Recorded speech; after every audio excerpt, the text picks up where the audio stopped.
Hello అందరికీ. చాలా days తర్వాత మళ్ళీ మేమైతే తోటలోకి వెళ్ళినాం కూరగాయలు తెంపుకొని వద్దామనేసి. మేము ఎప్పుడు వచ్చినా కానీ మా తోటలో ఏమైనా కూరగాయలు ఉంటే పక్కా తీసుకొని వస్తాం. మన దగ్గర ఇంత ఫ్రెష్గా దొరకాయి కాబట్టి. సో మేము వంకాయలు టమాటాలు అట్లా తెంపుతుంటే మా నిర్విగాడు కూడా మాకు హెల్ప్ చేస్తున్నాడు, తెంపుకొని మరీ వస్తున్నాడు. ఇవైతే మా మరిది వాళ్ళు పెట్టుకున్న చెట్లు. కూరగాయలు కొన్ని కాసిన ఉండే నేను వచ్చేటప్పుడు రిటర్న్ తీసుకొచ్చుకున్నాను. బీర చెట్లు, వంకాయ చెట్లు, టమాటా చెట్లు, కాకరకాయ చెట్లు అన్నీ పెట్టిండు. బట్ కొన్ని చెట్లు చచ్చిపోయినాయి. వంకాయ బెండకాయలు అయితే మంచిగా ఉన్నాయి, బెండకాయలు అయితే మంచిగా కాసినాయి. ఇవి పొడుగు విత్తనమాట.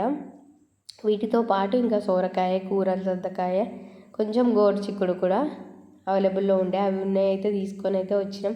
కొందరికి లాంగ్వేజ్ అర్థం కావచ్చు, అర్థం కాకపోవచ్చు. నేను అచ్చం తెలంగాణలో మాట్లాడుతున్నా. మన జగిత్యాల సైడ్ ఎట్లా మాట్లాడతారో అట్లా మాట్లాడుతున్నా.